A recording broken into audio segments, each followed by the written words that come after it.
আসসালামু আলাইকুম রহমতুল্লাহ। আজকে আপনাদেরকে শোনাবো হজরত আবু বকর সিদ্দিকের রাদিয়াল্লাহু তাআলা আনহু মহান আল্লাহ তাআলার নিকট কত বড় সম্মানিত ছিলেন।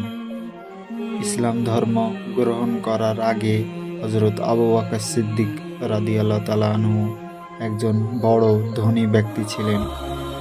যেদিন মহানবী সাল্লাল্লাহু আলাইহি সাল্লামের নিকট এসে ইসলাম ধর্ম গ্রহণ করলেন, সেদিন থেকেই যত সম্পত্তি ছিল তার সমস্তই আল্লাহর রাস্তায় খরচ করতে লাগলেন। অবশেষে অত্যন্ত অভাবগ্রস্ত অবস্থায় সংসার চালাতেন এবং মহান আল্লাহ তাআলার সন্তোষ লাভের আশা রাখতেন।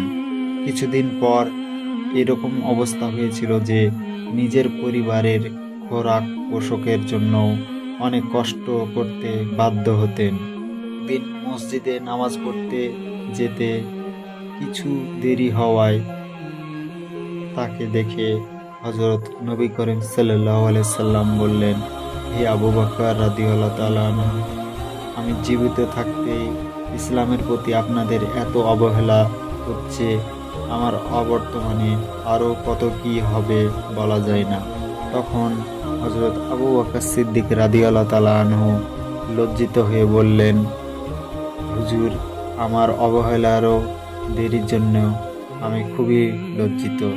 একখানা মাত্র পরনের কাপড়, তা ধুয়ে দিয়েছি। সেজন্য আমি ছোট একখানা কাপড়ের সাথে বালিশের কাপড় ছিঁড়ে খেজুর পাতা ও কাঁটা দ্বারা সেলাই করে ধুয়ে ও শুকিয়ে পরে আসতে এত দেরি হয়েছে। হুজুর, ক্ষমার দৃষ্টিতে দেখবেন। হযরত আবু বকর সিদ্দিক রাদিয়াল্লাহু তাআলা আনহুর কথা শুনে মহানবী সাল্লাল্লাহু আলাইহি সাল্লামের প্রাণ গলে গেল। তাই তিনি দুঃখিত অন্তরে নামাজ আদায় করে তার জন্য দোয়া করলেন। এর কিছুক্ষণ পরেই হযরত জিবরাইল আলাইহিস সালাম সম্পূর্ণ খেজুর পাতার পোশাক পরে মহানবী সাল্লাল্লাহু আলাইহি সাল্লামের দরবারে হাজির হলেন। হযরত রাসূল করিম সাল্লাল্লাহু আলাইহি সাল্লাম তা দেখে অবাক হলেন ও জিজ্ঞাসা করলেন, হে ভাই জিবরাইল, প্রত্যেকদিন তোমার শরীরে জরির পোশাক দেখতে পাই, আর আজ খেজুর পাতার পোশাক দেখতে পাচ্ছি কেন?